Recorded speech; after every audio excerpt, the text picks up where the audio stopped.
to my workspace. Once again, my name is Mary Rocha. I am a professional pet stylist here at Pet Suites located in Harriman, Utah.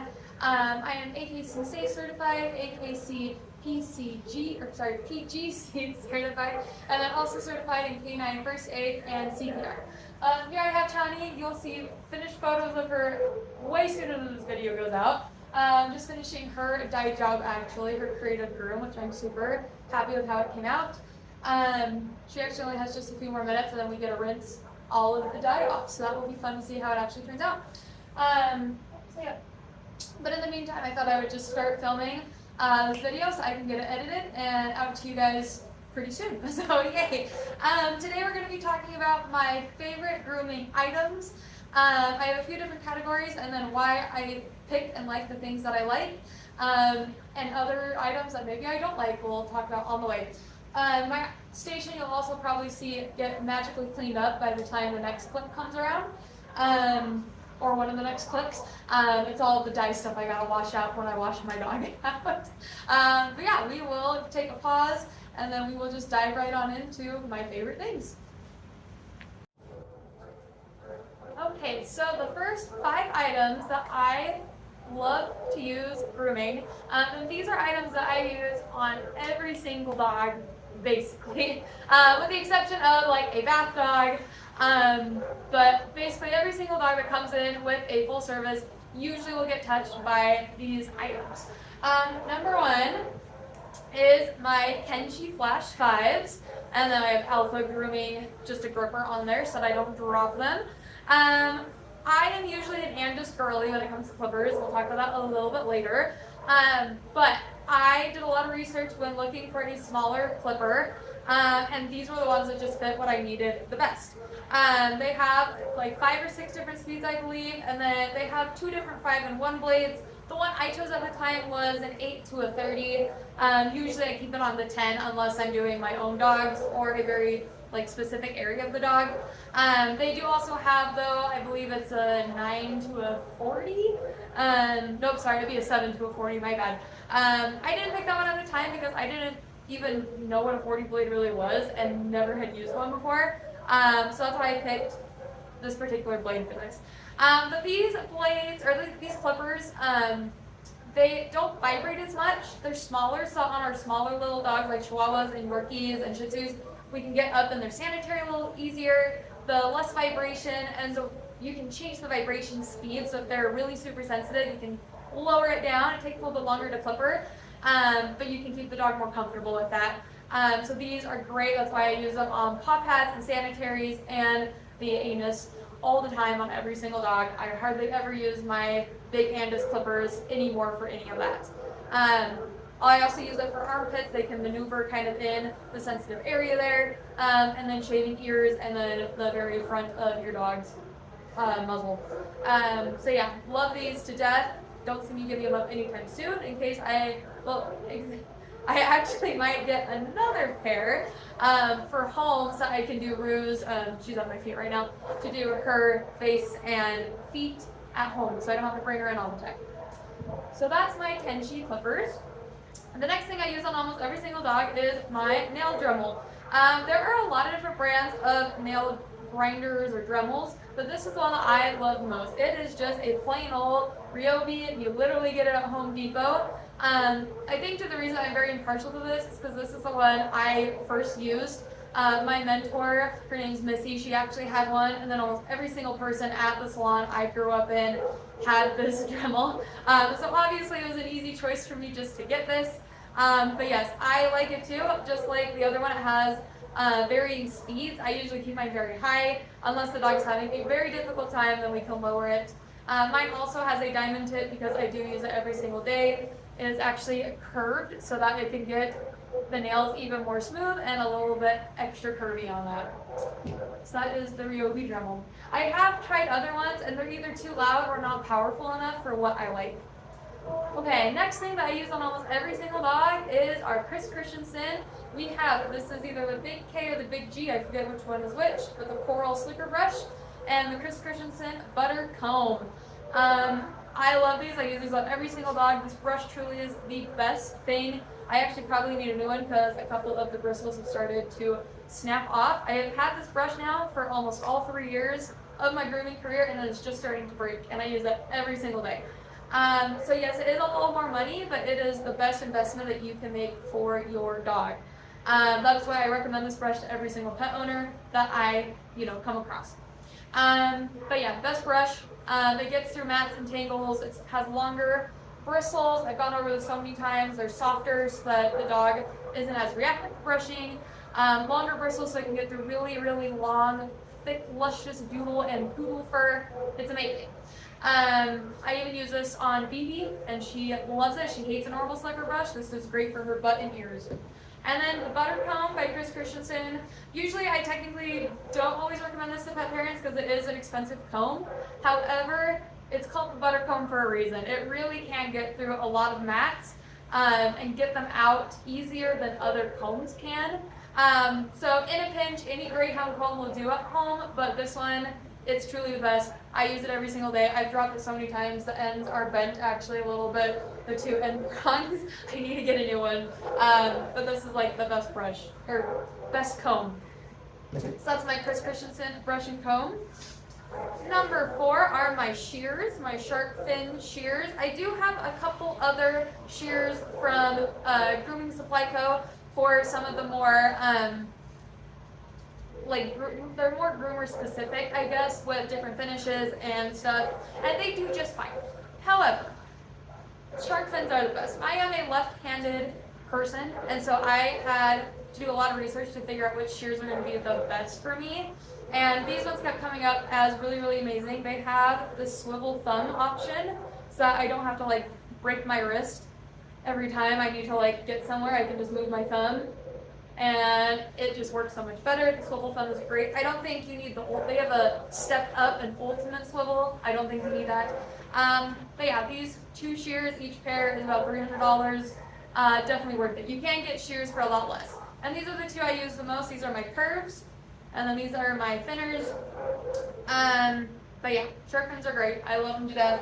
Again, I've had those for the 2.5 years I've been a actual groomer instead of a bather. And they've been so great. Just get them sharpened about every 6 months, and you're good to go. The last thing I use on every single dog is actually something I use on myself, and that is my waterproof clothing. So one thing that I don't always love is getting wet, especially during baths. And at the first store I was at, it wasn't that big of a deal. It was mainly just the feet, and so a lot of times I would wear I didn't have waterproof pants, but I had baggier pants that could get wet, and then I would usually have my leggings underneath that would stay somewhat dry. And then we had our smocks as well, which kept most of the water off. However, moving to my second PetSmart, and then here, it's the same issue. The tubs are very low to the floor, or at the old PetSmart I was at, we literally had to bathe big dogs on the ground. And so your feet are just getting constantly soaked, same with your legs. And yeah, not that fun. So my current smock is waterproof. It has a lovely mesh back so that I can still breathe and not be so hot and sweaty all the time. This one's by Ladybug. And then I have my waterproof pants. I have 2 pairs actually. I need to swap these ones out because they're really gross and dirty. But these ones are from Columbia. Got them on Black Friday sale. I would suggest that's when you get them. And then my shoes. There they are. I can post a photo of them as well. They're from Vessi. They are sneakers, but they are water resistant. They're supposed to be waterproof, but I find that with the soap that I'm using mixed in, it keeps most of the water out, unless I am doing a de-shed, in which case there's so much water just drenching my feet. So they do get a little wet, but it's not as wet as wearing a tennis shoe. But I do love my Vessis. They're amazing. They're comfortable. And then they dry pretty quick. I can leave them overnight, just kind of sitting on the floor here, and they'll be dried by the next day. So I love those. So those are the 5 things I use on almost every single dog that comes into the salon. All right, welcome back. Now we're going to go over baths and de-shedding and kind of more of our double-coated dogs. That's a lot of what we see most of the time with our baths and de-sheds. And then sometimes butt trims as well. So first off, a good bath and brush always starts with a good conditioner, and shampoo. This is a good de-shedding shampoo that we currently use. It's Furminator. This is the best, like, kind of normal one, like entry-level one that I found, I guess. I really like it. It does dry the skin and coat out though, so you need to use this in tandem with a conditioner, which I always do free of charge just because of the nature of this shampoo. Hopefully soon though, I do really want to try the Hydra de-shedding. It's de-shedding and dematting, so it's really nice to be a 2-in-1. So yeah, hopefully we can try that one soon, even if it's just a little bottle on my girls to see how that works out, and then maybe we can get that in a bigger quantity if I like it better than this one. But for now, the Furminator shampoo, fantastic for our baths and de-sheds. The next thing for de-sheds is, this is a very special nozzle that goes on our tub. If you extend it just like that, it actually shoots water out, and it's almost like a power washer, but for dogs. Don't use this unless you've been trained to use it, because it can injure the dog if you don't use it correctly. But if you do use it correctly, it gets so much more fur out in the tub, so it's less drying time, less brushing, makes the dog a lot more comfortable. So I absolutely love this, cannot groom without it, or at least de-sheds without it. Next thing is all of our different grooming brushes. We have our King Rake right here. This one's better for very longer coated dogs. So like your long coated Huskies, German Shepherds, Golden Retrievers. We have our Furminator. This one is the Furminator brush. This one is great for like your shorter coated dogs like Labs and Lab mixes, Boxers, Dachshunds, some of those kind of shorter coated dogs, and Chihuahuas as well. And then we also have our Zoom Groom. This one I always recommend for home use. Especially if you have like labs and stuff, this is your best option. It will still get a lot of that shedding fur off, but it won't like irritate their skin very much. And it can double as a toy, so we love that. The next thing is for butt trims, because that's what we see the most hair cutting on these dogs is a butt trim. I have my shark fin curved chunkers. You can see they're barely curved. But yeah, so these ones, unlike my thinners, which are in here, you can see the chunkers have bigger sections, and that's because they take more fur out. I really love the finish that these ones give on the butt, and I can do them pretty quick with these. And a lot of the double-coated dogs that get butt trims, they actually hate standing. So we love this. Okay, and last one I have to reach for. But you cannot groom a double-coated dog without the Velocity Dryer. It is very, very difficult too, because this thing with this specific nozzle, which this is a nozzle I use on most of my grooms anyways, but this gets so much of that hair out. Again, less brushing time, which usually means your dog is a little bit more comfortable. Again, if your dog is really bad at the dryer, especially if they're double coated, it's very difficult to get a really, really good de-shed done on them. I specifically at my work, I'm lucky enough to have the K9 too. I love it, but personally it works just as good to me as the ones that PetSmart did. I do find this one is a little bit more powerful, but I can still get the job done with either one. But more power obviously is a little bit better, so I'm very grateful that I have this dryer. And those are the 5 things that I cannot groom without for our double coated and de-shed dogs specifically. Alright, 5 things I can't groom without for haircuts, and usually this includes our more fluffy doodle and poodle friends, as well as Shih Tzus, Yorkies, and some of those other cute little dogs, also Maltese as well. Okay, so once again, a good groom starts off with a good bath. This is not the actual one. The actual gallon is way too big for me to drag in here. But Hydra, once again, such an amazing brand. They have really, really amazing professional pet stylists like lines. We got the Ultra Moisturizing Shampoo and Conditioner as kind of a deal for Christmas. I was not here though, so it did not sell well because nobody was promoting it. However, we still have the shampoo and conditioner here, and if you get an upgrade, then we will give that shampoo and conditioner to you. The reason is it does cost a lot more, but it gives like the softest, the most amazing smelling dog of all time, and it really does poof up their hair and make it so soft. So definitely I recommend upgrading to this if you do have a doodle or poodle. I used it on my 2 girls before we had Irulin, and their fur was soft. Chani, who has like, coarser kind of lab fur, Their fur was soft for 2 weeks after, and I give them a bath every 2 weeks, so they just constantly had soft, really good smelling fur. No other shampoo that I have used has done that. So definitely worth the upgrade if your pet stylist recommends it or has it. Next thing, let's go ahead and do this. This is my Jira, has some fur on it there, my Jira neck dryer. So essentially what it is it goes onto my neck, if I can get it back in. There we go. And it sits kind of on your shoulder like this, but your neck, and it will direct, there we go. It'll direct airflow to the dog, and then you have your hands free so you can brush the face especially, get it nice and poofy and beautiful, which is what we want. So this has been a huge upgrade and like just betterment in getting my faces looking better, and my grooms a higher quality. So love these, can't live without these. Once again, we do have our Chris Christensen, our Big G or Big K, again I forget which one this is, and the butter comb. I use these, like I said, on every single dog. Haircuts, this is the most important thing though. Back brushing to make sure it's even, getting all the tangles out, and then of course combing and doing finishing work. You always have to comb when you are hand scissoring, just to make sure that the finish is perfect and that all the fur is exactly where it needs to go. So you can't groom without these two. And like I mentioned before, I am an Andis girly. These are my actually second pair of, sorry, they're a little oily. I just cleaned all of my blades because they were in desperate need of it. But anyways, these are my Andis Pulse ZR2, I think is what they're called. Second pair of them. My first pair is in there. I use it more for DMATs. I'll probably be taking this home soon though to do a little ruling with. But yeah, I love these. It has 5 different speeds. So again, if your dog is not loving it, I can slow it down or I can speed it up. Also different hair types it's very good with. You can speed down and slow up.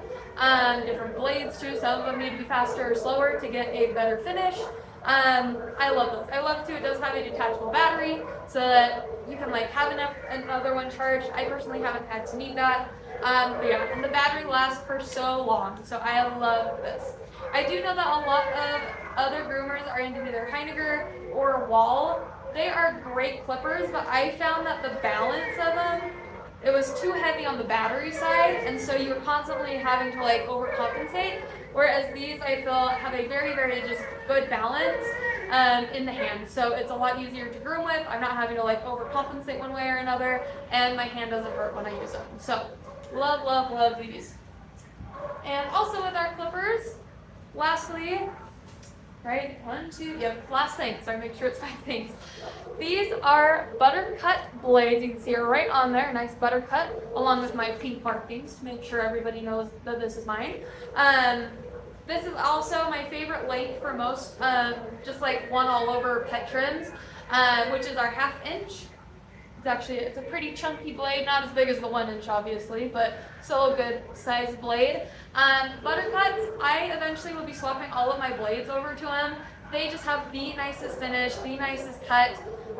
You don't have to like back brush quite as much on a lot of sections. They hardly ever leave lines in the coat. They're just amazing. So if I have one of my clients that comes in all the time, I make sure to give them a buttercut. Or if it's a new client I'm really trying to impress, I give them a buttercut blade. My other blades are ceramics, just by Andis, or at least most of them are by Andis. They don't heat up as fast, which is good, but I think the finish outweighs, you know, having a couple more to swap around. So love these, can't groom without them. Alright, lastly are our 5 things I can't groom without, and this is safety edition. Safety is so important to me, because I would hate to hand my pet over to somebody and have it get injured. Unfortunately, we do live in or I work in a field where certification is not necessary to be able to do this job. And proper training is not even required to be able to do this job. Anyone can decide they want to groom dogs out of their, house and start doing it. And that is when accidents happen. Obviously, accidents are going to happen. Not like they don't need to happen every single day or even every month. I've really only had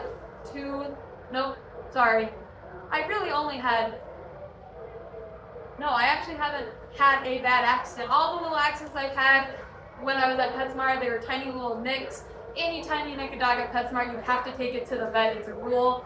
But if I had them here, I could have applied my first aid certification, stopped the bleeding, and the dog would have been just fine. Most common area to nick is the ears. I'll say that all the time. Ears are very sensitive and they move. There's a lot of little bits in them actually. But yeah, so that's mainly where it is. But yeah, I have been very lucky. No like major cuts, little like nicks here and there, but I've been able to stop the bleeding with my first aid certification and knowledge and send the animal on their way. And I haven't had any come back and say that they needed vet attention. So we hope that. But yeah, anyway, safety is very important because we want to prevent incidents from occurring. So we will start off. A lot of groomers are against having tethers. I know there's a lot of them that do like one-on-one and the dog will like sit so perfectly on the table. You see it on Instagram and they won't move. That is very rare. A lot of us need to remember that we are grooming pets, and pets are not used to a stranger with a brush or a clipper or something going down their back or their sides or their butt area. I mean, I wouldn't like it either. I'd probably want to turn and look. Some dogs like to try to jump off the table. There's a whole like myriad of different things that can happen. However, a tether can be very safe and very secure. It makes the dog feel better on the table. So my personal favorite are alpha grooming loops, and these are actually ones I recently found. I love these because I was having an issue with my former grooming loops where they would have just another biothane slider, but when the dog would pull back, it would slide and they'd be able to get their head out. These ones I love because they have this little metal snap and it locks in place. The dog cannot move. Sometimes I have a hard time, even when I unlatch it, moving it all the way up, but that's how secure they are. I also, on all of mine, have the Alpha quick release. What it is I can pull this, and this will open up, and if the dog like really needs to get off the table, or it's like being super dangerous, or it's jumped off the table and it's a big one and I can't, pull it back up, I can release this, and then your dog, this part will drop down, your dog can breathe again, it will hang itself, all those good things we don't want to happen. So this is my personal favorite. I also love that this so easily snaps on. There's no like hinge or anything. A lot of them will have a little lever here. This one just easily snaps on. I find that it's even better because I can get the dog secured faster, and then a lot of times it makes them just feel a little bit better. So, alpha grooming loops, I use these every day. Oh, I also choose biothane grooming loops because you can clean them super easy. You just dunk them in Virex at night, and they don't have to really dry or anything. Just rinse them off and you're good to go with your next pet. So very easy to clean and very sanitary. The next thing I cannot live without is the groomer's helper. Now this looks, I have it set up funny. So what this is this will attach to the bar of the table, and then this attaches to the top of the table. And right here, this is the quick release actually, but here is the actual grooming loop for your dog.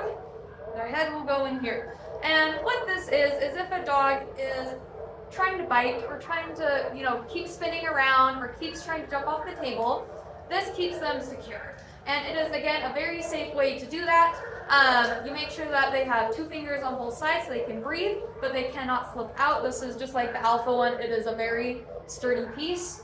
And then again, there is a quick release. So if your dog is alligator rolling, which is a no-no, or they freak out, or something other unsafe happens that you need to get them out quickly, you just hit that buckle and your dog is free.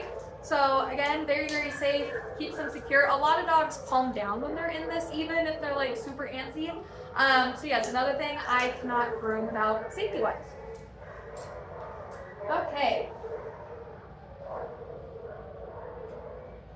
Oh, that's the other thing. My table is the other thing. Okay, like I said before, accidents do happen on occasion.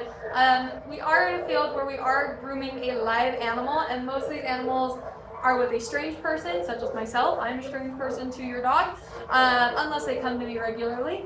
And they're having weird things done to their body. A lot of them are not used to this.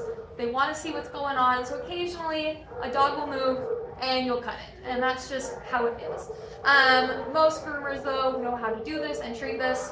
But this is what I use if I do nick a dog. It is called Kerakin. You can actually get this on Amazon. I would recommend having this at your house. I have 2 big bottles of this. One because I'm going to use it to refill this when it's out, and then the other is for, you know, my dogs at home. But what this is essentially is it promotes rapid healing. It is an antibacterial, so it helps clean it and disinfect it, and then it reduces inflammation if there is any. All you do is you just spray it on. You can I've used it on myself too if I've cut myself, because usually I will cut myself before I cut a dog, just how I hold a lot of things. So yeah, I use this on myself. It's great, it works. There are places on a dog's body where usually like bleeding would be harder to stop, like the ear. You spray this on though, and you can stop it pretty quick. So we love this. This is great. Always, like though, if your dog has like a major injury or a major cut, please seek vet attention and medical attention. But this is great for small cuts, maybe that they get during playtime. Okay, next thing for safety. Most dogs hate the velocity dryer. It's very loud, sounds like a vacuum, but louder. And then there's a weird blast of air on their skin, and it's very, you know, it's very intense, very powerful. So these are what are called happy hoodies. They go over the dog's head essentially, and they sit over their ears and part of their neck. And what this does is it, sorry, I just inhaled a lot of dog hair. Part of the job, right? But this, like, it kind of pins the ears towards their head and it muffles the sound. Most dogs, when wearing this, are just fine for the dryer. If I take this off, though, they kind of freak out a little bit. So I use these. I have these in 4 different sizes. This is the large, and then there's an extra large, a medium, and a small. At least I believe that's how the sizing is. But yeah, I use these on every single dog, unless I have notes, because some of them do freak out more with them. But if I learn that, I will put notes, and then I won't use this. But most of the dogs, like 99%, are very happy with our happy hoodies. Okay, and then the last thing is right here behind me. If I can raise it up actually. And this is my grooming table.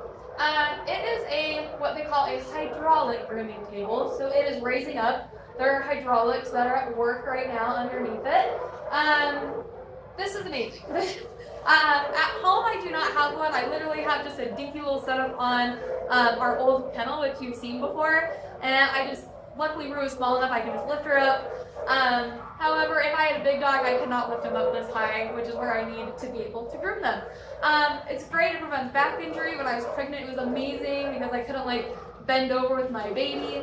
And then it's a lot better. I can have the dog at the level I need it to be while the dog is tethered safely. If the dog is having a harder time, of course, I drop it lower to the floor. That way, if they do jump off, they're not going to strangle themselves. They have the floor there to help, touch them, especially if they're a bigger dog. Smaller dogs, I always have the hand on, and usually the tether makes it so that they can't run to the edge of the table anyways. But I love hydraulic tables. This one, I don't remember the brand, but these are the exact same ones that were at PetSmart. It's just purple underneath instead of gray, gray was the color, or brown. There's gray and tan ones at PetSmart. That was the color they chose. But here we like purple at PetSuite, so we have purple grooming tables. I eventually, if I do open my own salon or get my own grooming equipment at home, a nicer setup, I do want an X folding one because they go down a little bit lower. But right now, this is fantastic and amazing. Again, it saves my back, saves your dogs from having to be lifted very often. Obviously, if they're a little dog, they have to be lifted on the table. But big dogs can just get right on up. So we love this table. And that is the 5 things I cannot groom without, safety-wise. And here we come to the end of our video. I hope that you enjoyed it. Seeing some of the things that I use every single day and on most of the dogs that come into the salon. And maybe it gave you a little more understanding of how much work actually goes into a groom and how much thought we put into each one of our tools. It is quite a bit. And there are so many different tools for so many different purposes. So it's fun to be able to share some of my favorites with you all. But anyways, you guys have a great rest of your day. Stay safe out there and give your puppy lots of puppy kisses from me. Bye-bye.